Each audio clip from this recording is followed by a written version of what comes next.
that was my guy. You know what I'm saying? I used to really mess people up in that game still. But yeah, wrestling, that shit is dope, man. You know? I think you could tell who my favorite is, right? Yeah, come on, man. Austin's definitely he's up there too, bro. Just like I said, like not giving a fuck. You know what I'm saying? Oh, my bad. Nah, let it rip, bro. I got Yeah, the E on the pod. I mean, yeah, I'm gonna let this rock and start recording. Hussein yeah. is in the building. Finally, man, we finally got to connect. Yes. Thank you for having me, man. You know, like I said, it's great to see similar people doing great things. You know, through the wide stream of media. So, kudos to you, man. I'm happy to be here, bro. Thank you. It was nice to connect. Shouts to Nick also for not being in the building because that fucking kid, I can't get him to show up for anything unless it's to hoop or to play Xbox. Yeah. Shout out to Nick though, man. Backstory. I kind of met Nick. 2014. I was actually attending school at St. Francis College in Brooklyn. I went down to Nike Town in Midtown, and I was trying to get like a jersey or something. I think it was like a soccer jersey, and like I just seen Nick. We just started like just talking about like sports and shit, you know. And he actually extended the gratitude. And he got me that jersey on discount, and I didn't even know him. So when he did that, like just kind of going out his way, I'm like, all right, this dude he's for real. Like He's it's solid. Just, yeah, that's like kind of just a genuine move. You know what I'm saying? And from that day on, we just kind of kept in touch. You know what I'm saying? And yeah, man, it's 2021, and like I said, we're here, right?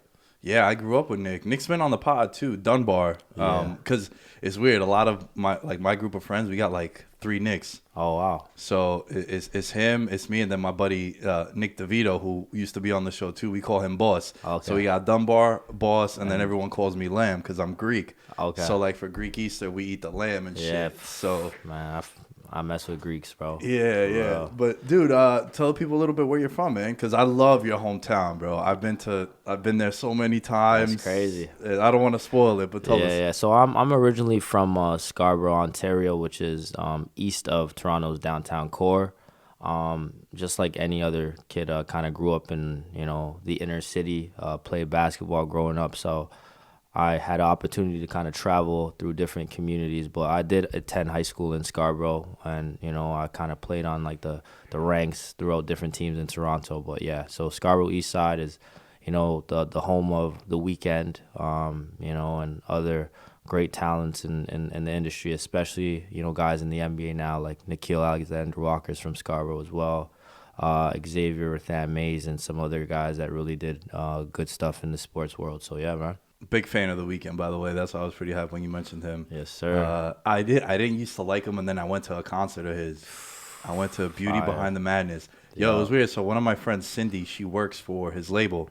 EXO? Yeah. Okay, that's what's up. And we met her when we were friends like on Instagram and Twitter, and then Yeah. we met up with her when we went to OVO Fest the year Drake and Meek were beefing. Oh, wow. That was 2016. Yeah. Damn, that's crazy he was out there. Yeah, I Yeah, love year too. man. Like I always liked Drake, but when I went there and I remember going through TSA and the girl was like, "What are you here for?" I was like, "Oh, I'm here for some concert." She's like, "You here for OVO, right?" I was like, "Yeah." She's like, "Drake runs the town." Yeah, I was like, bro. what the fuck? That's crazy. Yeah, man. And then so Cindy hits me up and she's like, "Hey, I'm gonna be in New York for a couple days because he was doing MSG, and then Barclays." Yeah. She's like, "Would you want tickets?" I was with one of my friends. I was like, "I don't really fuck with The Weeknd like that. I'm not trying to go to that shit. That shit is whack, right?" Yeah. Not knowing, I know a couple songs. Nah, for sure. She's like, "Yo, it'll be a great time. I'm gonna comp you tickets." She's like, "Just come. What are you doing anyway?" It was like a Monday night, so I hit up 3 of my boys, and they're like, "Fuck it, yo, let's go. Like, Yeah. we're gonna get comped and whatnot." More to be honest with you, we were like thoughting it up. We were trying to just like take advantage of like the free hookup. Nah, for sure. Yeah, we went over there.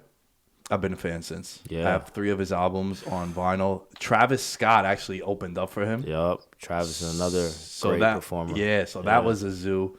And then when The Weeknd came out, it was just like, it was like 75% chicks too. So Yeah. like 3 of us being single, like, oh, yo, this is like heaven over here. This is amazing. Yeah. But yo, he for put sure. on a crazy ass show, man. Yeah, no, for sure. And it's crazy because like a lot of the things that you see in the music world, especially in Toronto, man, he spearheaded it, man. I think just like a lot of like artists, I don't think he gets a lot of the credit that he deserves just because, in a time when he's kind of ascending to being the leading kind of like voice or artist, you got somebody else that's just as talented. and from You the get what same I'm town, saying? yeah. So Well, I was gonna say because it was weird. It seems like there was such a rush of Toronto folks this last decade, and if you go back to Justin Bieber, yep.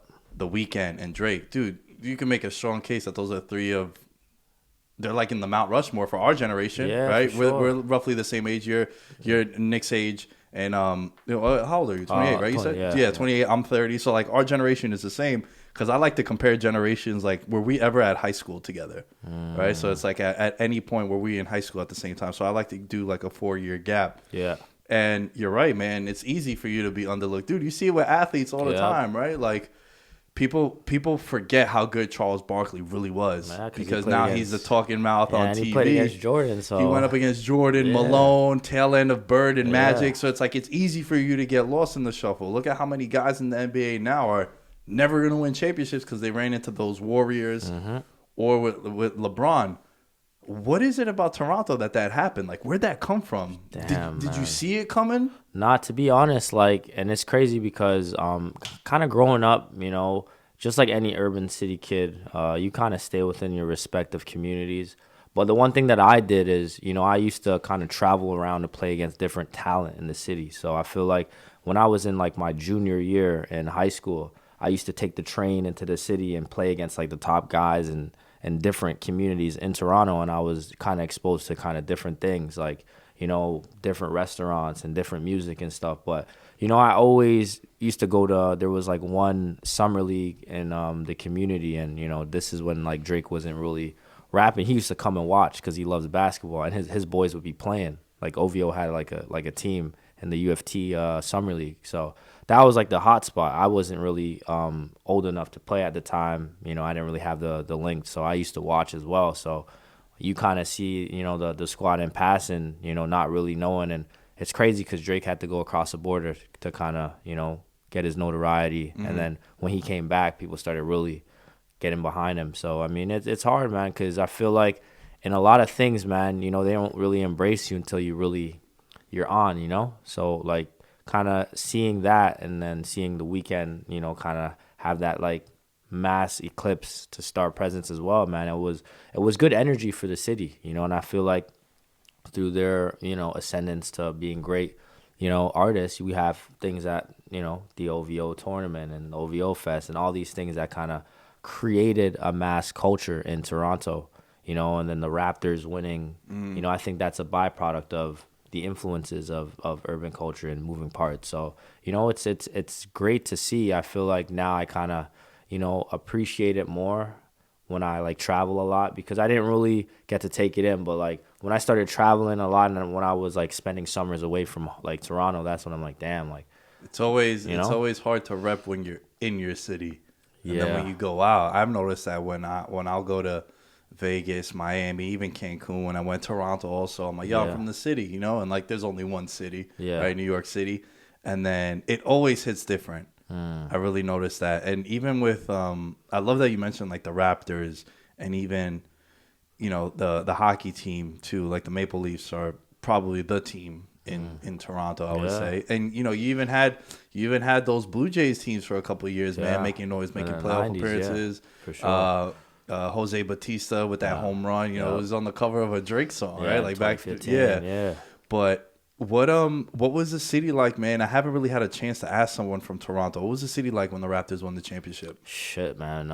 Man, it was just, different. I haven't really experienced that energy before in my life, so it was kind of good to kind of see not only the city kind of come together, but like, we look at like the Chicago Bulls parade and fucking the Last Dance and all this stuff, and we don't really get to experience that. So, it was still unreal, right? It's like I actually was watching the game like downtown, like 5 minutes away from where the Raptors arena is. So as soon as like we won, within 5 minutes, Zoo.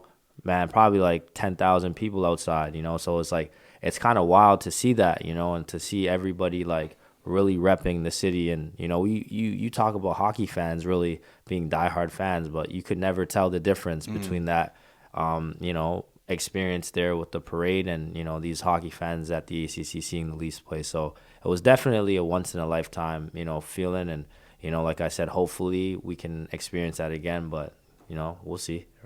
You know what's dope, and what really made me gravitate to the Raptors was that you guys only have the Raptors in Toronto from a basketball standpoint. Absolutely. And if you just look at the landscape of the professional teams in Toronto, you only have three, and then like Toronto FC, the soccer team, which has had some success as well. Yeah. I'm a big soccer fan also, Nice. but the MLS is like, it's not even 30 years old yet. It's still such a young and new team. New league, I should say. And even Toronto, like Toronto wasn't there 15 years ago. Like that's a new team that's been up there. And what was fascinating about what happened with Toronto was, dude, in New York, you have two basketball teams. You got two football teams. You got two hockey teams, two baseball teams. So I think the one team that the whole city gets behind the most are the Knicks. That's why when the Knicks win like 3 or 4 games, it's like, yo, we're fucking building statues. Like, it's such a passionate city. And what I really loved about Toronto, first of all, I fell in love with the city. I was calling it a cleaner New York. Yeah, for sure. That's Yo, what a lot y'all of are people mad say. clean, bro. Yeah. Like the streets are like spotless. Yeah, everybody be saying that. Yeah, for real. It's unbelievable. And then when people would go and visit Toronto from New York, and they knew that I've been there 3 times, and when they asked me about Toronto, I'm like, yo, it's basically New York City, but a lot cleaner. They're like, what? They don't get it. And then when they would come back, they're like, yo, it's like that. Like the community is so like caring. Yeah, for sure. So the one thing that I really liked about the Raptors is in that fan base was that y'all were all just rooting for the Raptors. City pride thing? You think? Yeah, and I think because like what it was connected to, like Kawhi Leonard being a big part of it, Drake being like the ambassador, like Masai Ujiri, Yeah, like and our also mayor. also years of like knocking on the door, Yup. man. You guys were there were years you Yup. guys are the 1 seed, 2 Yeah. seed, 50 plus wins. Yup. And then you guys run into LeBron like All the time. And then when he finally leaves, you're like, yo, let's go. We don't know how to run into- that was big because, Yeah. like I said, I had the luxury, every playoff of experiencing the playoffs, and 1 year I actually went to every home game in the playoffs. So I've seen, Kyle Lowry kind of bring us to that mountaintop and then getting kicked out. I actually had an opportunity in the 2019 finals.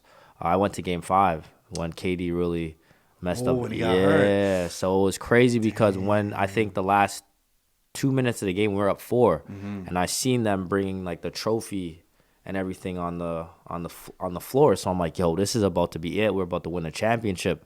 Clay 3-pointer, Steph pump fake, fly by 3, game over. We got to go win it in 6. But like to experience that and to kind of have that story to tell for a lot of people is like, yo, I actually went to a finals game in my home city to watch the Raptors. Like that's something that I'll never forget. I'll take to the grave. Man, what's dope was that, the Six won the championship in 6. Yeah. Like that was so symbolic of that happening. Yeah. Do you feel like people shit on Toronto for winning that championship because of the injuries? To be honest, yeah, man. I think just like I said, I talk about people always throwing stones, right? So it's Yeah. always like, oh, they won, but this, like with Kawhi or whatever. But at the end of the day, in the history books, it says 2019 NBA champs, Toronto Raptors. So, I mean, I feel like you gotta respect it regardless. You can't take away the Knicks winning their championships like over 60 years ago, right? Yeah, chill. You didn't need to go there. I know how long it's been. Yeah. No, but you're right, man. And Yeah. I think just in every year, look, I'm a Giants fan. I've seen them win 2 Super Bowls that, be honest with you, they ain't deserve to be there for both of them, right? Yep. In one of the games, they played lights out, and that, I think, is why the biggest appeal is to football and to the NCAA tournament. The sense of urgency, right? It's one game. You got to be on your P's and Q's. You got to bring your A game. Yep. Where, it's hard to beat LeBron and AD in a 7-game series. You got to beat them 4 out of 7 times. Like, those guys are going to figure it out eventually. For the sure. talent is going to take.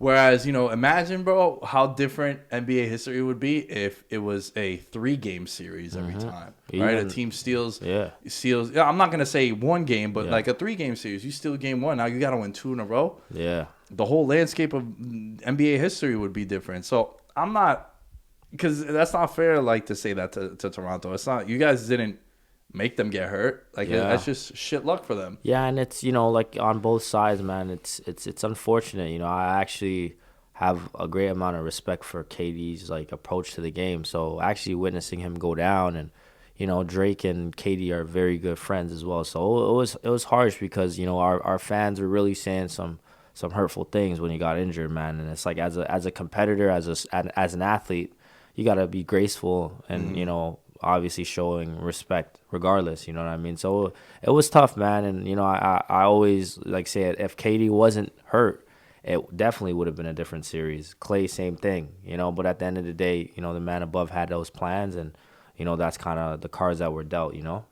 The Toronto fans were getting some heat, I remember, with the guys clapping when KD got hurt. But dude, Yeah. I'll be honest with you, bro, and this is gonna sound terrible, but fan is short for fanatic. Facts. So spur of the moment, you're not thinking this That's guy what I'm just saying. ruptured his Achilles. Yeah. You're like, yo, they lost KD. Let's fucking go. We're gonna win a Yeah, championship. for sure. The same shit happened. I was defending a little bit. There was a preseason game a couple of years ago. I'm a big Andrew Luck fan, right? He was a quarterback for the Colts, and he just a report came out during one of the preseason games, like, yo, I'm gonna retire. Mental health issues and whatnot. Like, I'm gonna step away. And when the dude was leaving the preseason game, the fans in Indianapolis were booing him. Wow. I wouldn't have booed, just knowing how I am. For sure. But I feel them. Like, yo, you had championships. I actually picked them to win the Super Bowl that year. Wow. Because they were building this team and this core, and they finally got an offensive line to protect them, and they kind of really put a team around them. And then he walked away from the game 2 weeks before the season started.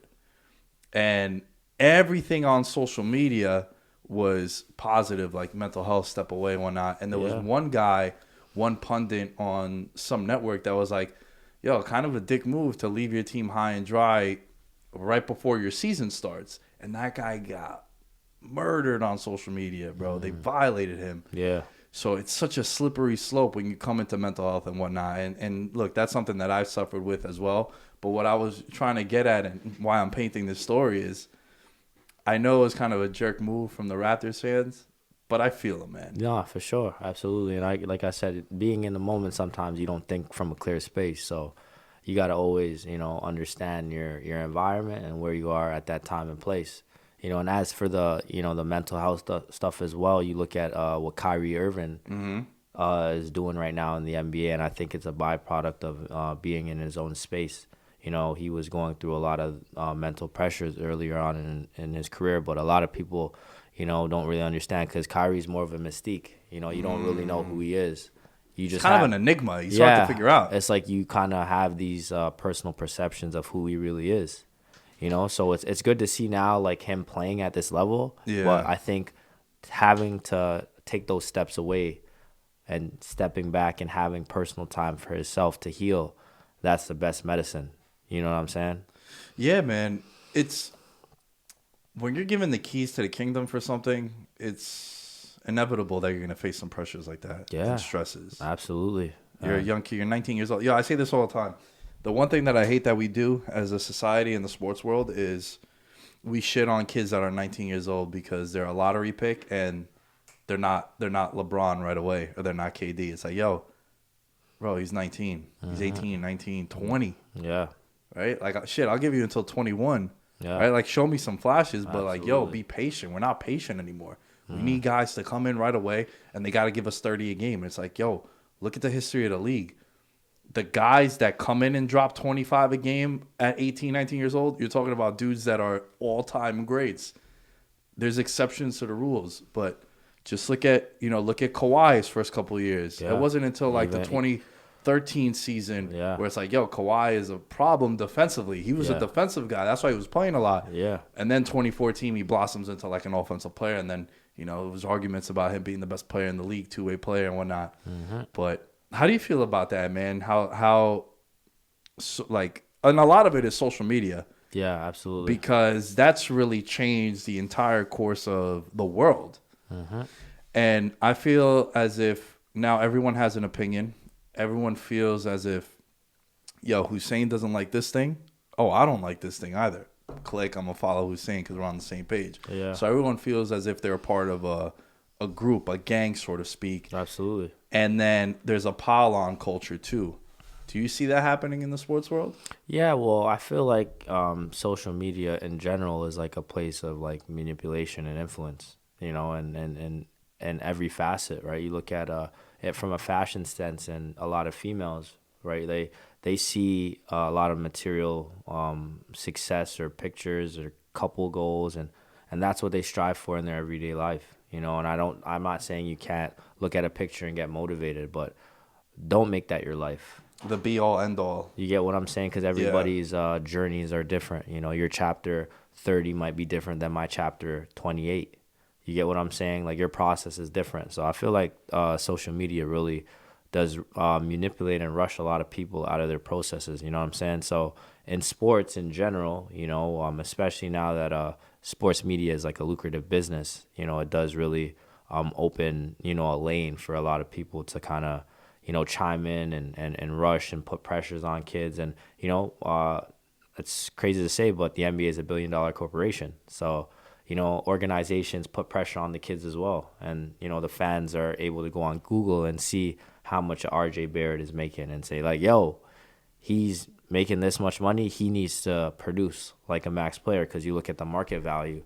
You know what I mean? Siakam, I'll use him as an example. I think it's like 158 million. He signed that extension, if I'm not mistaken. And everybody's like, yo, he has to be a star, knowing that he was never, ever set to be a star. You get what I'm saying? He was in the D League. He paid his due. Opportunity came. He prepared. He arrived at the moment. That doesn't mean he's a star, though. I make this analogy all the time. Some people are great Robins. They can't be Batman. Absolutely. And you know what? There's not a problem with that. Yeah, you got to star your role, especially in the NBA, man. And I've seen a lot of people, you know, star their role and get major success. You know, we talk about, you know, Tristan Thompson playing a vital role for the Cavaliers team in the 2016 finals, and even in the season, and him being able to, you know, carve his niche of being, you know, one of the best rebounding big men in the NBA. So it's like you got to star your role, and if you do that, you know, you kind of separate yourself from everybody else in your role or your position. Bro, I want to talk a little bit about your show, man. Yes. We were talking before, sort of like breaking the ice, because this is the first time we met, but we've like DM'd each other, and I like your work. I like how it looks. Where do you film? Where do you record your stuff? Man, so Culture Conversation is the title of our podcast. And Love the name, by the way. thank you. Was it hard to come up with a name? Nah, actually, it was pretty organic. You know, I Nice. feel like, you know, being in my space now, I really go off of, you know, instinct and how it feels. You know what I mean? And sometimes you really need time to kind of meditate and like, okay, I have ideas. But, I mean, I came up with the name before we even kind of got into production, you know, and it started through, you know, COVID. Tomorrow is actually going to be the 1 year anniversary. So that's kind of good to see it through. But I just had an idea during COVID of like just kind of talking about like sport business topics, and I was actually doing a lot of research, and I'm like, yo, I was hitting up like, you know, my boys, some of my OGs that I kind of came up with, and I'm like, yo, let's chop it up for an hour. They're like, all right, bet. So we really just, you know, started, you know, every week I was doing like a Thursday at 7 p.m. for 1 hour, and everybody was like, yo, like you're talking about some real stuff, man. Like, yo, keep it up. You know, and I was just like, I wasn't really thinking too far of it. I'm just like, yo, I'm going to just keep rocking with it. And at the end of season 1, I'm just like, yo, like I was watching all these podcasts. I'm like, man, let me start looking at some studios. So, you know, season 2 kind of came through, and like I told you, you kind of sometimes have to take a risk, you know, and taking a risk, understanding that if you invest something into something, you might not get that ROI at the time that you expect it. So I understood that it was a risk that I had to take, and, you know, I had to kind of get people on board and staff, you know, and people that believed in the vision, you know. And I think that was one of the biggest challenges, is understanding that my vision is my vision, and not everybody is going to be into your vision as much as you are, you know. And I'm a very passionate visionary, so I have a lot of great ideas that, you know, I'm willing to die for. You know what I mean? And I feel like a lot of people that don't have that same drive, you know, sometimes it comes off the wrong way. It's like, yo, like you're not really kind of getting down, you know, but understanding that everybody doesn't really have to understand what your vision is, you know. So we started, you know, getting in the studio, and, you know, I feel like that really enhanced, you know, the overall experience for our consumers and our audiences. Everybody loved it. It was like so intimate. You know what I'm saying? And like the one thing that I was highlighting is, you know, we can bring people in the same industry in and talk about what is, stopping us from pushing it forward. Let's say if you're a digital creator, content creator, and I am too. We'll collaborate and talk about like why do you think this can't be like normalized, and like that's the stuff that people were like getting in tune to, like the authentic conversations. We talk about authentic conversations kind of bridges that gap between storytelling and creating narratives, especially for minorities, because I feel like a lot of people will always kind of write their narratives for you. This guy is like this, and I'm coming from an athletic background. I've played basketball at a high level. So when I got into media, everybody's like, oh, why is he doing this? Like, not understanding that you can reinvent yourself. You can be well versed. You know what I'm saying? Like, you can be a music artist and then be a fashion. It's okay. It's 2021. It's accepted. You get what I'm saying? Yeah, man. I mean, look, my audience listening to you hear that is probably wondering if I gave you a script to read off, because that's exactly how I feel too. Like how you were describing about your vision, how what I've noticed is I have a very strong there's the door policy. I don't ask anybody to be down with me, bro, when it comes to this stuff, because they can't match my energy and hustle with it. And that's okay. I've realized that as I've gotten older. Like, not everybody is on the same page with you when it comes to something. And that's fine. Don't let that ruin the relationship. Understand that person might want to just do this as a hobby. You really want to do this as a career. For them, it's kind of just, we'll show up and record. But for you, it's like all you think about. For sure. And also, I love what you said about the ROI thing, because I never do things with the idea of getting a return on it right away. I'm just like, I had a friend of mine, she DM'd me, childhood friend, loved the girl to death, we grew up together, and I'm an only child, so she's like a sister, you know what I mean? She DMs me, and I put like a funny video of me doing jujitsu, and she's like, yo, I've noticed something with you. I'm like, what's up? She's like, you don't really do much. I was like, I'm offended. She's like, no, I don't mean it like that. She's like, you really only do like 5 or 6 things, but you do that shit all the time. I was like, yeah, everything that I do because I want to do it. Yeah. I was like, yo, it's very important. Like, if you see me somewhere, it's because I want to be there. If you see me doing something, it's because I want to do it. Bro, I'll never do something I don't want to do.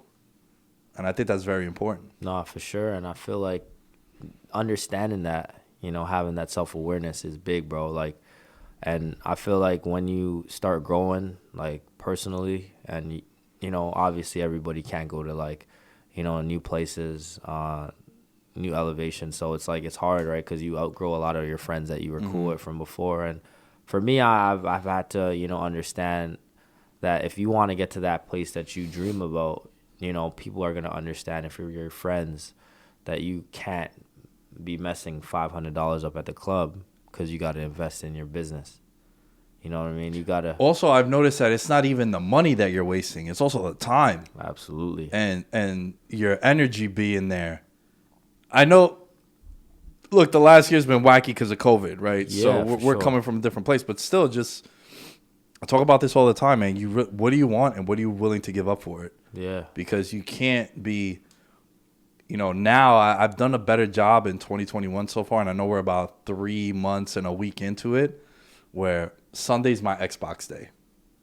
I'm on Xbox, bro, 8-9 hours, just Call of Duty, everything, but that's my one day. Throughout the week, if I got 30 minutes before the gym, like, yo, hop on COD, let's play a little bit. Yeah. But I have that time, and I've really done a better job of the weekends, unless there's an example, like, if you weren't, since you're not from New York, if you were to be like, yo, man, I could record Saturday night, I'd be like, all right, bet. I'm not going to not take advantage of that since you're not here all the time. Yeah. We happened to link up on a weekday, which was dope, because I still have my weekend free. Like, I really prioritize my weekend being like, I need to step away. Absolutely. I live here, right? So I have a 2-bedroom, and I've turned the studio into my roommate. I like to say that my show is my roommate. That's dope, man. And what I do is I keep the door closed.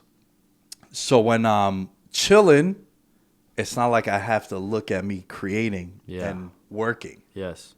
So it's a happy balance of, all right, I'm gonna keep the door closed. When I gotta go in there, it's strictly for work, and I try to be efficient with my time. How has you creating a studio? You said you're starting. You've been doing it for a year, correct? Yes. Year one was from home, Yeah, man. Basically, and then how did that transition into what led to you wanting to get a studio? I just like I said, I didn't have, the sufficient spacing to produce that experience that I had in my head as a vision.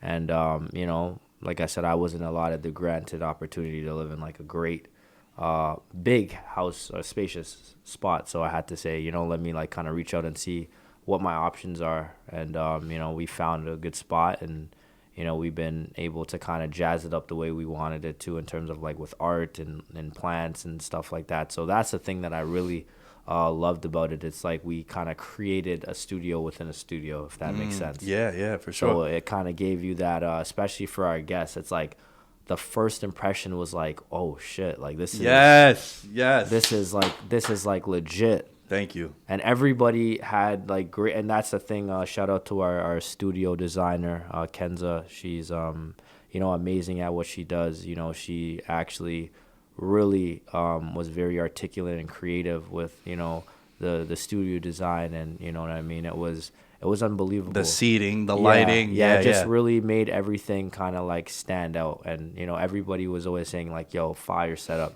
Fire setup. Your shit looks clean, and bro. And then that's the thing. Like, I don't want the credit of like the spot looking. That's not on me, bro. Yeah. My job is to like get the host to understand like like you get what I'm saying. Yeah. Star your role. That's the studio designer right there. Like, we're a team. That's all her. Like, you get what I'm saying? Of course, absolutely. So it's like just understanding like those are the things that kind of enhance the experience of the podcast. You know what I mean? And once that was out of the way, everything was like kind of free flowing, because that's like the hard part, getting the leasing and everything kind of situated. That's the hard part. The easy part is like this, getting people to kind of understand like, yo, this is what we're building. And I was very, I wouldn't say surprised, but sometimes where you try to get people to kind of like come to your show or kind of like collaborate, and they're not really gonna be straight up and like act like they want to be a part of it. Like, I thought I was gonna have more of those like situations, but people were really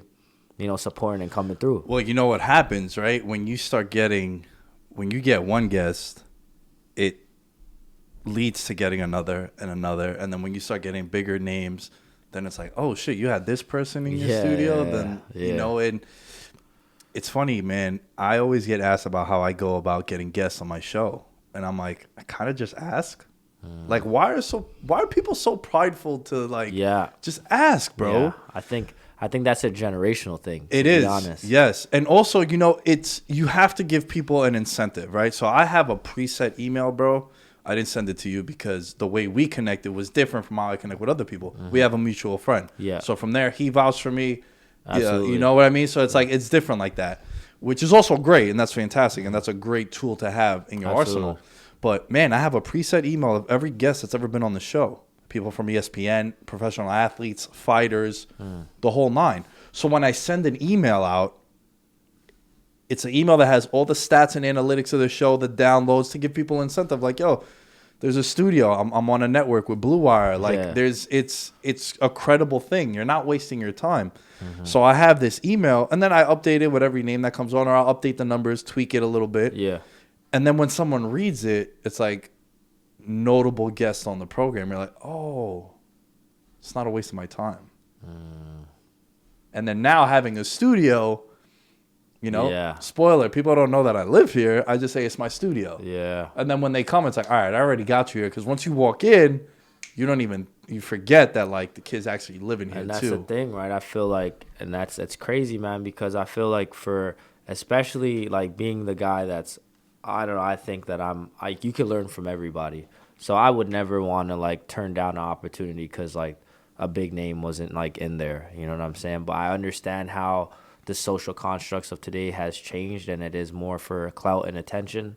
So it's like people go where like the big names are. For me, I actually started at like genuine like friends that kind of been there, and within that, those friends became business associates, mentors, and OGs. So that's what made it like really iconic. Is like, yo, you used to be a really dope basketball player, and I've watched you ascend into a creative media entrepreneur.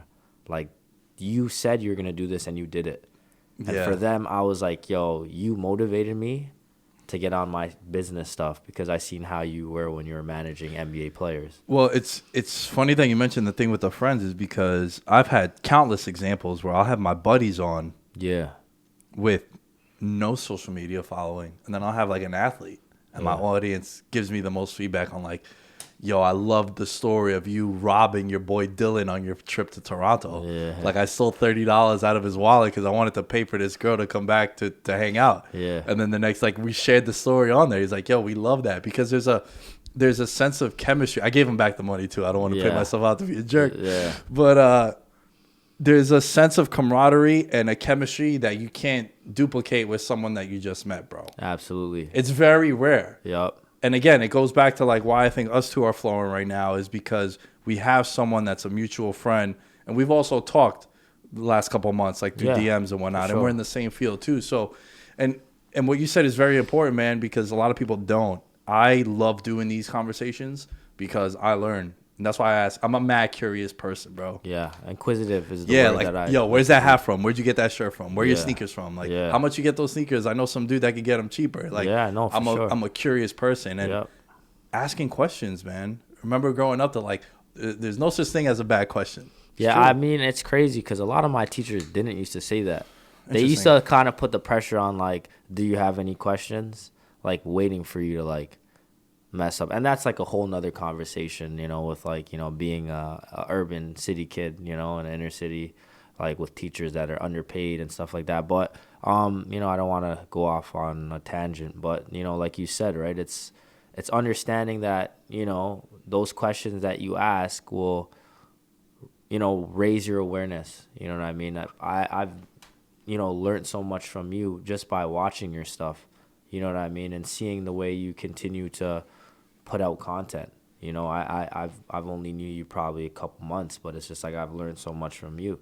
You know what I mean? And like that just goes to show that if I can learn in that period of time, what about everybody else that's kind of watching? And so it's very important to continue to stay inquisitive, ask questions, learn, and don't be the guy that thinks you know everything. Yeah. Those who know everything is the person that know nothing. That's like what my mentor used to tell me. Like, don't always be like, be humble. Don't think that you know everything. You could always win an argument but lose a friend. Wow. You get what I'm saying? I love that. Yeah, and I feel like for me being like a passionate person, I used to have so much strong debates in other people's defenses, and man, that really just kind of ruins a lot of like relationships. You get even in family. You know what I'm saying? You could have a lot of like perspectives and what you think rules that apply to you or how you carry yourself. Other people have different perspectives, and I feel like there was a lot of disconnect with people and close friends and family because like I always was like very passionate in what I was believing in. So it's very important, man. Like we're here on this world to continue to inform and kind of educate people. You know what I mean? But also being open, like openness Right. and receptive to other people's understanding. You know what I mean? Yeah. What is the feedback you get from close friends and family with everything that you're doing? And have you ever had any issues? I mean, immediate family, I feel like they're seeing who I really am through this space. Like understanding like, yo, like this is who you really are in terms of what your life aspirations are. You know what I mean? Using media, putting all your tools, being a good writer, a good networker, you know what I mean? A guy that takes risks, just putting it all together.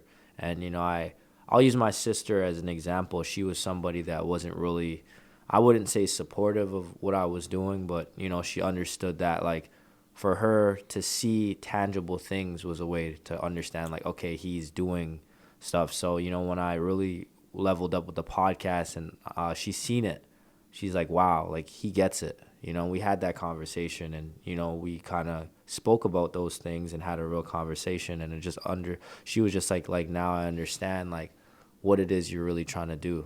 You know what I mean? So that meant everything to me because, that's somebody that I, hold at a high regard. It's just like you having the utmost respect for your mother. And she now is standing behind what you're doing. Like, it's going to make you feel like a certain type of way. You know what I mean? And also that in the end, I mean, at least for me, but getting the vibe from you, I think I could speak for you on this one too. You're also doing it for them too. Oh, absolutely. You know what I mean? So Absolutely. it sucks because at first they're not going to be on board with it. Yeah. There's a line in a Kid Cudi song I always reference, Ghost. He goes, I hope they understand that I really understand that they don't understand. And this is still a new media, man. Yeah. It wasn't until, and I'll share this news with you after off the record because I haven't announced anything yet, but it wasn't until August will be 6 years that I've been creating. That's amazing, bro. Congratulations. So thank you, man. Thank you. And we talk about like the early return on investment and whatnot. Dude, I didn't see a dime until 4 years in. And there used to be more people on the show too, and then everyone went their separate ways, and I kind of took it over. But even so, we created a Patreon, which was the fans donating money for us for incentives and extra content and whatnot. And even then, there's 5 people on the show.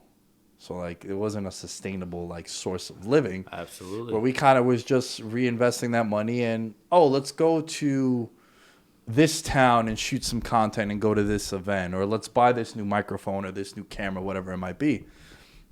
So, man, I didn't really start making money until 5 years into it. Yeah.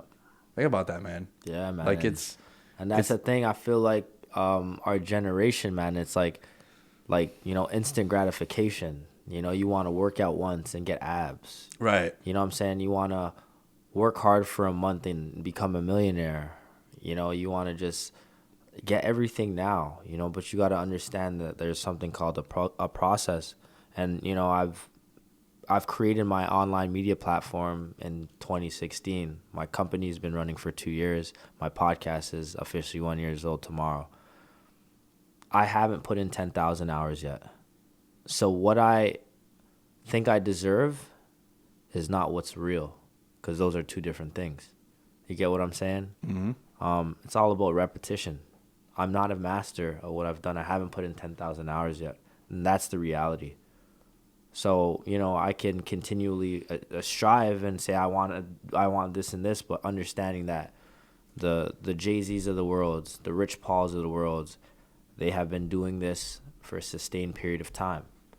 And that's why they can walk into UTM or UTA and say, I want 1.6. I could sign a merger with the NFL and say, we want this. You get what I'm saying? Yeah, man. One of my heroes and just, and that's another thing too that I definitely want to ask you. But like, I love Joe Rogan. I love Bill Simmons. Those guys are in their mid-50s, bro. Like, think about that. Joe Rogan got 25 years on me. Damn. So you got to put it in perspective, man. Like, this, again, it's social media. It's that instant gratification, which is not a bad thing, right? No. It's not a bad thing, but there's been artists, there's been TikTokers, there's been influencers that, yo, you remember Vine? Yep. Man, people from Vine were popping, and then they just disappeared. And that's the thing, though. It's like, this is the era for like one-hit wonders, like all that, like delayed gratification. It's almost like a lost art. And you talk about the music business, like before you had to sell albums to go platinum. What about mixtapes first, bro? Do you get what I'm saying? Yeah. Now it's like you have a song that goes platinum, and you're good. And it's like some other guys made up rules about streaming. 1,600 streams equals one album sales, and now you can be diamond. It's just a different like era, So that just kind of goes to show like how far we have come from a society. You get what I'm saying? Mm-hmm. So it's like for you, man, like you said, you gotta like understand, like, man, you gotta, continue to grind and understand the process. And I feel like when you have a better understanding of A to B to C process, it's easier for you to kind of adapt, Dude, I want to ask you something, and I always try to make an effort to not. I like having uncomfortable conversations, and I also like having them with the right person. Like, I don't want to have my buddy Impy, who's another white dude, and us talk about black content creators because, like, that wouldn't make sense, right? Yeah, I hear you. What is some pressures? What are some things that you have to deal with as a African American in content creating? And the reason why I ask that is because I've heard stories about that. I've heard stories about their voices not being heard. I've also had a friend of mine, Golden, who was on the podcast it's been months now, Jesus. Yeah. But she's a African American chick who's in MMA covering the PFL. She's like, dude, first of all, every event I go to, they think I'm like dating one of the fighters. Like a black fighter comes out and they're like, oh, is that your boyfriend? Is that why you're in the front seat? She's like, nah, bitch, I'm credentialed. Like, fuck out of here. I'm working. Yeah. You know what I mean? So it's eye-opening when I hear these conversations. For me, I'm not going to say that I experience what you experience or might experience or what she does. Yeah. But also, I get looked at different because I'm not credentialed, right? Like, I dropped out of college, didn't do journalism, broadcasting, none of that stuff. At first, I thought it was going to be something that was going to hurt me. But now I wear it like a badge of honor because there's nothing that those things could have taught me. Like, everything that I've learned, bro, has been on YouTube. YouTube University. I got a master's degree there. You know what I'm saying? Like, I really think if you don't know how to do something, it's because you're being lazy, no matter what it is, especially nowadays. Right, yeah. You know, I'll never forget, man. I was in a sociology class, and the orientation, the professor has on his desk, he has yellow pages, a calculator, those old school, like, Apple computers. He got mad shit, like a ruler and all that. He goes, this is what I grew up with. You guys see this? We're like, yeah. And then he's like, this is what y'all got. And he pulled up an iPhone. He's like, you have all of this in your phone. So going back to why I even asked this question, I want to hear your experiences in that field. Am I wrong? Maybe you don't. And that's a great question. You know, it's an amazing question, and I feel like it's preparation. Next Friday, I'm actually going to be speaking on the Syracuse Sport and Business Conference on diversity and racial justice. You know, so Let's go. That's popping. Yeah, congrats. Yeah. Thank you, man. So it's good that you really highlighted that question. I feel there's a lot of importance of being a black creative in this space. Mainly because I feel like our ethnic group is probably one of the ethnic groups that don't have an opportunity to have access to information and exposure to that information. And, you know, for those reasons, we have lower literacy rates, inefficient or insufficient opportunities, and all these other things with health and stuff like that. So I feel like for me, being able to create content, my first goal is to educate, because I feel like education is a pathway to freedom in any way, shape, or form. So the more that we continue to educate our people, the easier it is for them to kind of understand why we are in these positions. You know, a lot of people are watching, you know, podcasts and media in general, and I feel like for creatives that are minorities, it's very important that we continue to educate through our you know, our platforms. You know, a lot of challenges that you have, I'll be honest with you, is, you know, our own kind not supporting, you know, not standing behind us. You know, that's something that I kind of experience. You know what I mean? You talk about working in collaborative situations with black creatives, and, you know, they're not really honoring your work, you know, or not honoring your creativity. You know what I mean? And I feel like that comes from a generational thing of, you know, self-hate, jealousy, deceitfulness, and all these other things. I was going to mention jealousy and envy because I feel as if that's something where now are you being specific to maybe friends? Not really. Or you're talking about other influencers and people that you want to collab with? Yeah, I think I'm just kind of talking about, you know, just black creatives in general. You know, we think about the Black Lives Matter campaign. I'm gonna use that as an example. Support black businesses, you know. But when you have a clothing line and, you know, I ask, okay, can I buy your clothing line? What's the first thing a black person will say? Let me get a discount. Do you get what I'm saying? I hear you. So it's like not supporting from a good place. I should determine if you get a discount if I'm the owner of the clothing line. Right. If you're going to go to a Greek restaurant, are you going to ask them for a discount on their food? Probably not. Exactly. Yeah. You know, it's But it like, happens organically. you get what I'm saying? You know, it's funny. I went to Kiki on the River in Miami, Mm. and we went for a bachelor party. First time we went, and there was a big Greek flag outside of there, and all my boys were like, "Yo!" Like as if I owned it. I was like, "Listen, Yeah. if I owned that place, it'd be a lot better." Yeah. But we went over there, and I asked our waiter. I was like, "Hey, man, what's with the Greek flag? Like, what's up?" He's like, "Oh, the guy that has this is Greek." I was like, "Oh, is he here?" You know, just to introduce myself or whatever. Yeah. He's like, "Nah, he's not here, but one of the bartenders is Greek." So I went up to the bartender. I started speaking to him in Greek. I speak Yeah. it fluently, read it, write it, the whole nine. That's amazing. And then he's like, "Yo, Greek dude in Miami, this is pretty cool. What are you here for?" Yada yada, just having a normal conversation. And then he's like, "What are you drinking?" I was like, "Oh, I'm having a tequila on the rocks because I was feeling myself that day." Mm-hmm. And he's like, "Nah, buddy, this is on me, man." And then we kind of took a shot too. Nice. But like, I didn't go there to get something Exactly. for free. Exactly. I kind of just was like, I think that's just your intentions are pure, and that's why that the you get rewarded for that, man. Exactly. When your intentions are pure. Exactly. And I feel like we got to start normalizing like black excellence, black accountability. So holding, if I'm a black creative and you're a black creative, let's just say, I'm going to support your podcast because that's what I have to do as a black creative. I'm going to collaborate with you because that's what we have to do to change the narrative. We have to support each other from a good place because that's what we have to do. We have to be leaders within our field and educate the black community. That's what we have to do. You get what I'm saying? Yeah, man. I love the guys over at Culture Hub. You ever heard of Culture Hub? Nah. I've reposted their stuff a little bit. CJ and Serge, they've been on the podcast too. Okay, that's what's up. Two black dudes from New York, and man, they've on their own just like, you know, a lot of people don't do that, right? Like there's not many people that go out their way to connect you with someone without wanting something back in return. Transactional, man. You know, like they'll just hit me up like, "Yo, we just had so and so, one of our writers. They're like a big blog, but they allow the creator, like if you're a writer, a journalist, videographer, whatever you are, you could create your own thing, and you have a database that, you know, they have hundreds of thousands of users, and they've been around for a little bit."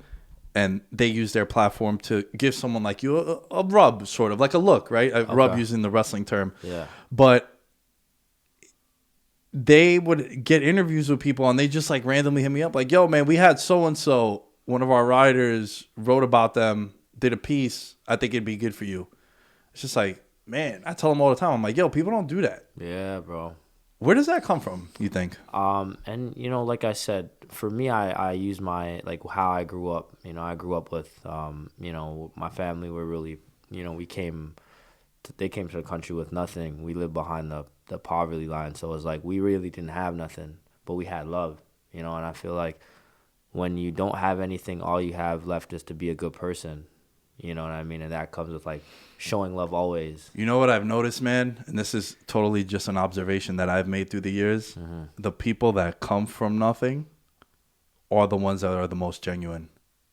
Yeah. And I've heard that, not heard, but I've experienced things that like when your family's successful and you've been handed stuff down, it's a completely different animal.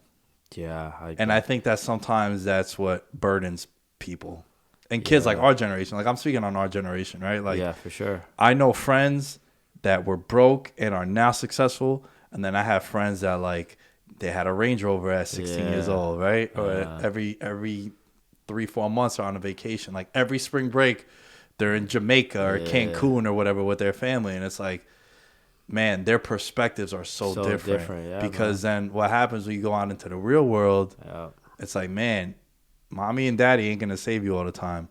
My college roommate, Muhammad, born and raised in the Bronx, black kid also. My other roommate, Jeff, from Haiti, black kid also from Long Island. Mm-hmm. Man, if I didn't live with them for a year, bro, I don't know if I'd be this aware of things. Yeah. And Mo told me something that has always stuck with me. He's like, yo, you got to live your life or get to a point where, like, God forbid something happens to your parents or whatever that source of income and comfort is. God forbid something happens, bro, you got to be ready. And if you could get to a point where that guardian of yours has you ready, man, whatever happens after that, at least they got you ready to that point. That's a fact. And that's always resonated with me. Mm-hmm. Like, yo, God, life is crazy, man. Tell me about it, bro. I started doing this last year in 2020. I would just hit up a couple people like, yo, man, thinking about you. Hope you're doing well, right? And then it wasn't until like my buddy Sergio passed away in December where my whole outlook on life really changed. Like you really don't know, right? You gotta live in the moment. And that's what I really started doing.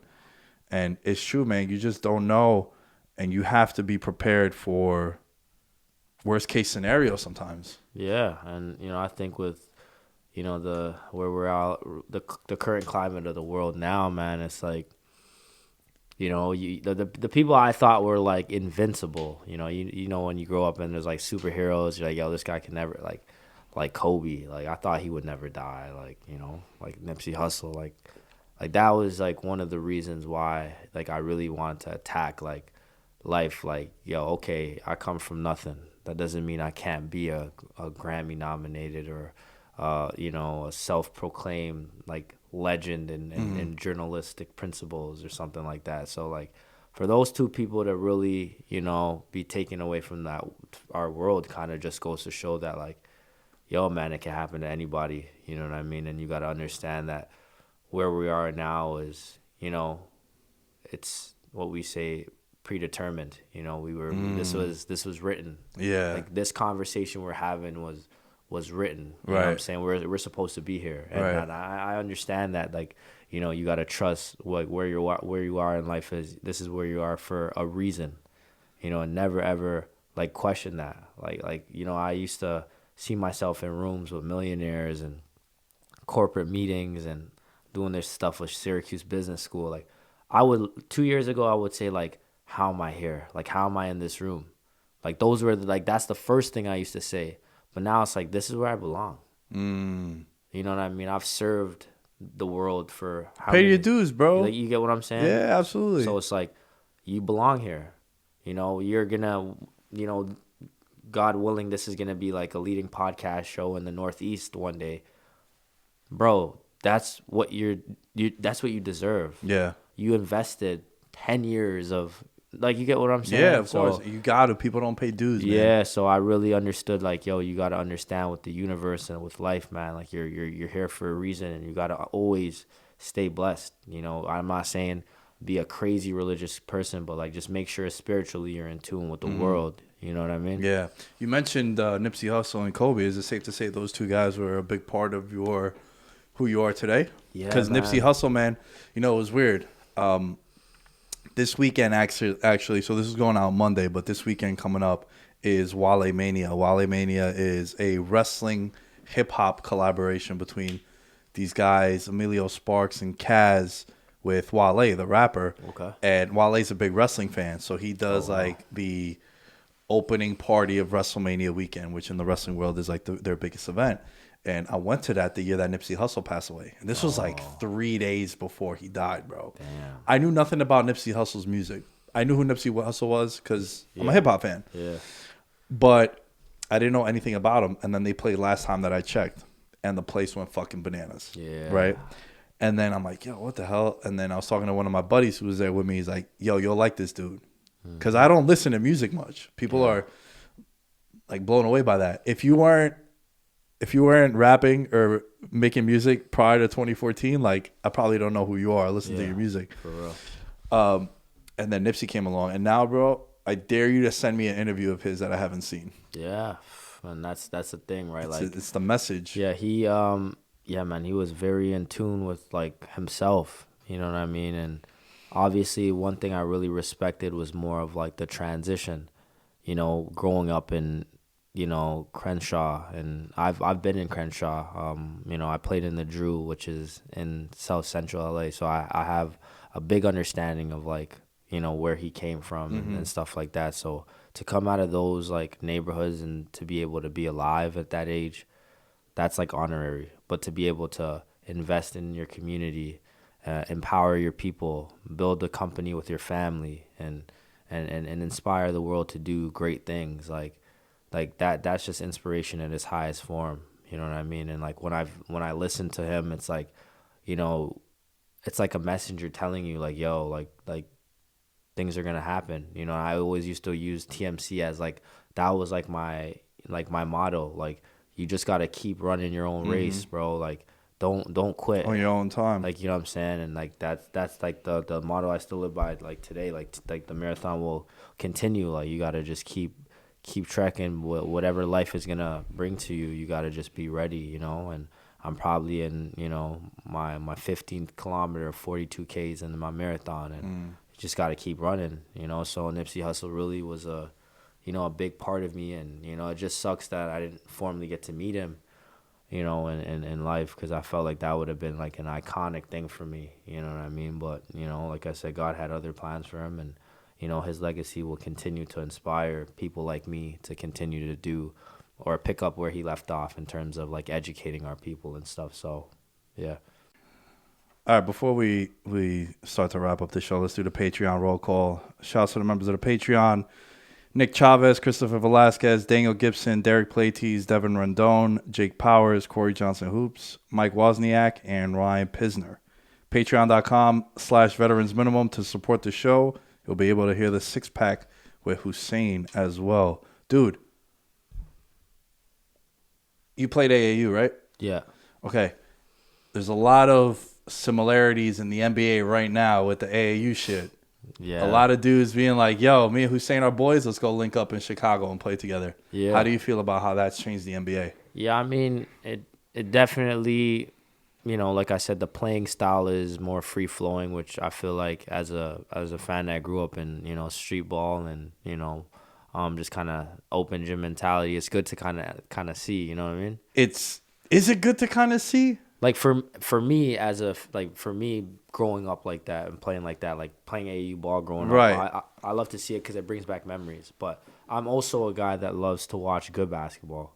And I feel like because of the influx of like the running gun and a lot of threes, it's, you know, it didn't really ruin the game, but I just don't think it's as competitive because you're not getting to see a variety of different like playing styles.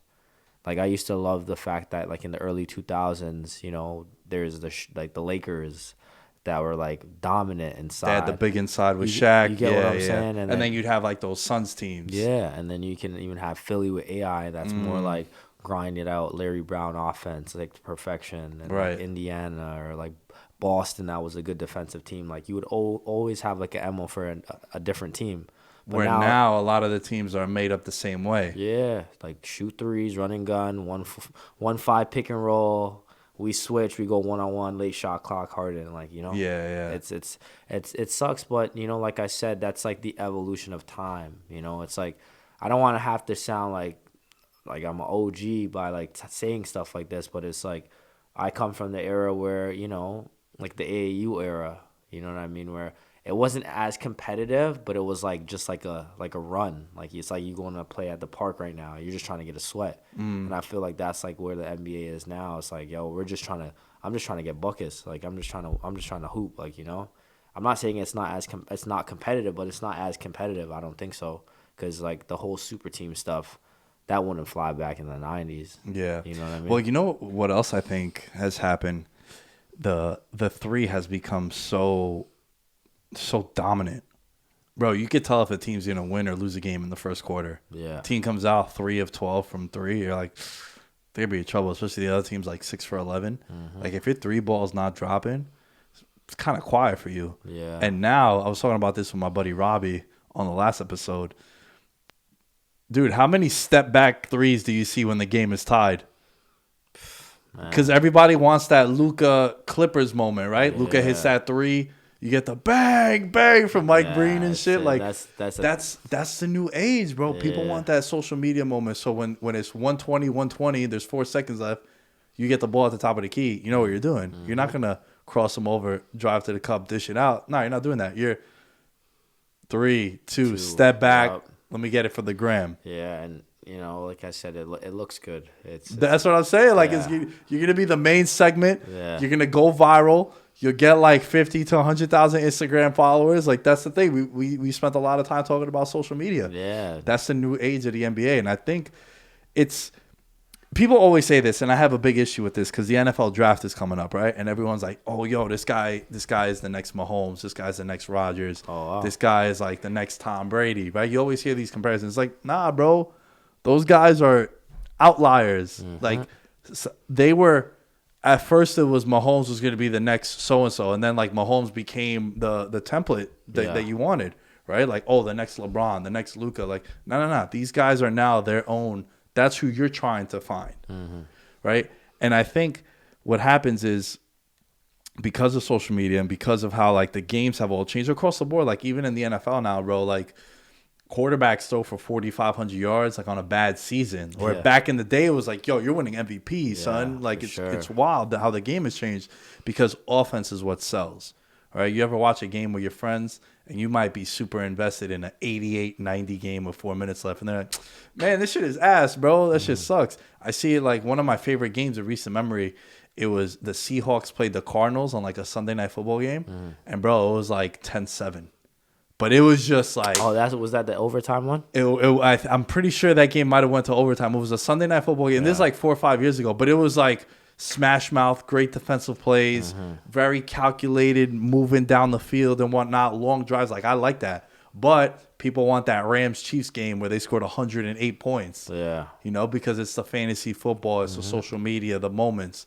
So I think like it's different because I didn't play AAU, so I could see why you're more attached to it than I am. Yeah, but I definitely love like my favorite era of basketball.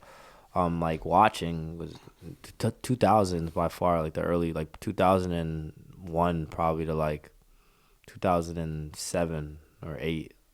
So you fuck with those Pistons teams, right? Lakers, Pistons. I loved like T-Mac and like Vince Carter, obviously. Like, right. Like those like battles between Philly, like that was probably one of the best like basketballs that I've witnessed. And I remember in my neighborhood, the power went off game 7 when Carter missed a shot on the baseline. Yeah. So I heard that on radio. Oof. So it was like crazy. We're like, everybody is outside. We have our ear to the radio, and they're like, yo, he missed this like the shot, yo. But it's like that series, they traded Iverson 51, Carter 54, Iverson 50, Carter 48. Like that was like a crazy time. You know what I mean? So it's like the 2000 era for sure is like one of my favorites. What did VC mean to Toronto?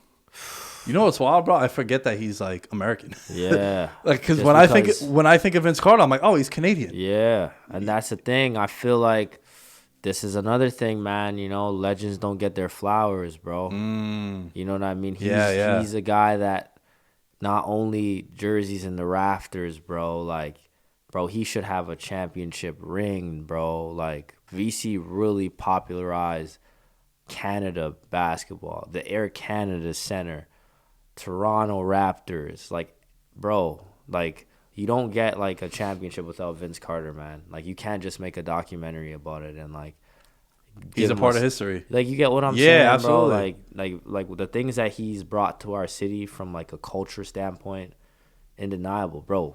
Man won the dunk off, bro, as a Toronto Raptor. Like, you get what I'm saying? Like that's why I said he took us to that level at that time in the 2000s. Think about the meme era now, right? Like if you become a meme, you become etched in history in a way. Yeah. It's over. He's wearing Toronto. Yeah, exactly. Even like losing to the Sixers in that Eastern Conference semis, the Sixers ended up in the finals. One possession. Yeah. Like, you get what I'm saying? Yeah. At that time, AI was the MVP of the league. Carter and AI were going back and forth. You get what I'm saying? Toe to toe with the MVP. They end up going to do the you get finals. what I'm saying? Yeah, they were on the same level. So it's like, you see that and like what Iverson obviously meant to the game, man. Like, that's why I said like in the 2000s, bro. Like, man, that's like definitely the best era to me, in my humble opinion, of like to watch. And, you know, it just kind of brings back so much memories, bro. Yeah. What teams, what do you like watching now? Is there any players that you like watching or teams? Yeah, so I really been tuning in, obviously, on and off the court. You know, I've been obviously studying Kevin Durant. I love his game. James Harden, I've been. Let me ask you about Durant, because he was my favorite basketball player. Yeah. And me and Nick would always go back on who was a better offensive player, him and Melo, back and forth. And then I started gravitating a lot towards Damian Lillard. Dame is probably my favorite player now in the league. Tough. And one of the reasons why I like Dame so much is because true underdog story, right? No college offers, 100%. Goes to Weber State. I'm always a fan of the dude that comes from the small school. Because you could be popping on Duke, you could be popping on UNC. In That's the a NFL, fact. you could be popping at Bama and Michigan and Ohio State. But like, oh, I really like this kid Zach Wilson coming out of BYU because like, bro, you're gonna be a top pick out of BYU. Like that's Yeah. crazy. You're not a traditional power, you know. So with Dame, and I love Dame's loyalty. I like Dame's game, obviously. Absolutely. So what with Durant? Do you feel like his legacy has been? I don't want to say tarnished because in the end, like you said earlier, you said something really important. How people are only gonna appreciate you when you're popping. No one's going to remember really that he won those championships with Golden State because of what Golden State was. The resume at the top is going to say multiple-time NBA champion. Yeah. Do you think that where is KD as far as how you think he is in the public eye? Yeah, his legacy, and I'm saying this from a respectful space. KD is going to go down in one of the greatest NBA scorers of all time. Not only that, the fact that he has high percentages, but he can give you everything at that size. We haven't never seen it before in the world of basketball. So definitely will go down as one of the greatest to ever do it. I do think that his legacy will take a little bit of a dip because of, the whole super team stuff. But in his defense, he was the MVP, which means that he was a significant contributor. He actually outdueled LeBron James, which is arguably the greatest player of all time. So I think KD definitely will go down as one of the greatest. I have no issue with what happened with Golden State to this day. And, like even at the time I said I don't have an issue with it. And, hindsight is 20/20, as they say. I have no issue with it. Man, that is just a great, great era of an organization. They struck gold on Draymond Green. Yeah. They struck gold on Clay. They struck gold on Curry. They had some injury luck, right? Like Curry, they make that contract with Steph. They pay him. I think he was like the sixth most expensive player on the team, even during those championship teams. Because remember, coming out of Davidson and even those early Steph years, he had those. Monte Ellis was ahead of him. That, and also he had those ankle issues. Yep. So they strike gold by paying him basically sixth person salary. And then what happens? Oh, shit, we have a chance to get KD. KD gave Oklahoma City 7 years. Yeah. I never understood the outrage of LeBron when he left Cleveland. Because, bro, it's the only place in the world in sports where we have an issue with someone going to better themselves and better their career somewhere. Think about it. If you were to get a job opportunity and you had to move to LA, no one's going to knock you for that. For sure. But if you are an NBA player and you get drafted by a team, so you have no say in where you're going to go, right? You have no say coming out of college now. Coming out of college, you have no say at all. Yeah. But then you paid your dues, going back to that, you paid your dues. You gave a team 7, 8+ years. They didn't do much for you. Now it's your chance to go and make a decision. Why we got to hate you for that? Yeah, and I feel like a lot of people are just seeing it from the basketball standpoint. One thing that I've learned over the years is that a lot of these athletes make great decisions based on business, right? So KD going to, the Bay Area, it's like Silicon Valley, yeah. what And I'm now saying? he's all into the tech stuff. You get what I'm saying? Yeah, So absolutely. You might look at it like, oh, it's just basketball. But when I seen it from that space, it was a lot. I'm like, okay, I get it. And Makes sense now, yeah. Now he's in New York, where the boardroom, 35 Ventures, they got an office there. They're doing stuff in like film and production. LeBron is in LA, the home of Uninterrupted and Clutch and UTA and all these other. And now he's making movies. Yeah, Spring Hill Entertainment and all these different ventricles that are associated with Bron, right? So it's like you got to understand, like as a fan, just appreciate the sport. Don't be critical of like how they eat and how they do things to enhance the lives of their families, because that's not our job. Our job is to, be avid supporters in that space, which is the hardwood, the field, on the ice. You get what I'm saying? Yeah. Yeah, so it's like we got to understand like who they are in that space. Kevin Durant is Kevin Durant at the Barclays. Like, y'all don't know Mr. Durant in the office. Like, let's just treat him like Durant. You know what my favorite thing about Durant is? His social media. I like that he the burner accounts? Nah, but now he don't even give a fuck. He just gets at people on I like that, bro. Yeah, KD is definitely one of the he's another mystique, I think, too. I think like Do you think that's why him and Kyrie get along? Because they're yeah, and both kind of I weird. think a lot I think a lot of people don't really like know like about KD, like you know what I'm saying?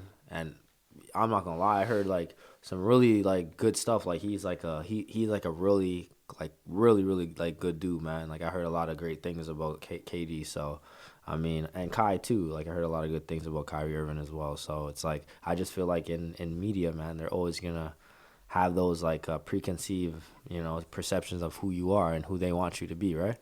That's why I think a lot of them are starting their own media companies because they can control whatever narratives they want. Yeah, and I think that's huge. I think that media is it's a powerful outlet that you can really influence, like I said before, creating narratives for who you really are.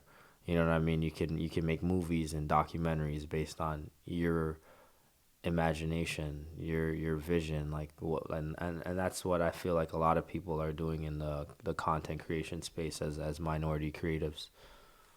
Dude, this was a pleasure, man. I'm Yeah, glad for we finally sure. got to do this. The battery's about to run out, and I Yeah, have no other batteries because I got to go back to my parents' crib this weekend to get batteries, yeah, and we still got to do the 6-pack. But it yeah, was a pleasure. It was an honor. yeah, I love picking your brain on a lot of stuff. We're on the same road, but we're in different lanes. yeah. But we still have the same direction that we're going. So I appreciate you coming in. The floor is yours, man. Tell people all the stuff you're working on, everything that you got to, plug away. Yeah. Well, first and foremost, shout out to the Vetman podcast and Lamb for getting me on here, and shout out to Nick for kind of lining it up and stuff like that. But yeah, just keep doing what you're doing. I love always sharing information and connecting and collaborating in spaces such as media and Likewise, bro. yeah, what better place to do it but in the city, right? So I could be reached at TwinGQ on Instagram or TGQ Inc. Real quick, what's that about? What's the Twin GQ thing? Well, so that's my marketing company is called TGQ Inc., which is TwinGQ is a formally name, of like a nickname that I was given, and then under that company, it's a creative agency, so we have a division devoted to like film and production, Nice. marketing and branding, so like partnerships and sponsorships, as well as creative media services such as like art design, graphic design, and other services as well. So under that, we do produce the podcast Culture Conversation, which we did talk about, where you could be reached on Instagram at Culture Conversation. So yeah, we're just gonna continue to, create narratives for minorities and continuing to push the culture forward while inspiring, educating, and informing the masses. I enjoy your content, man. Thank you. And once again, thanks for coming in. Thanks for the kind words and the conversation.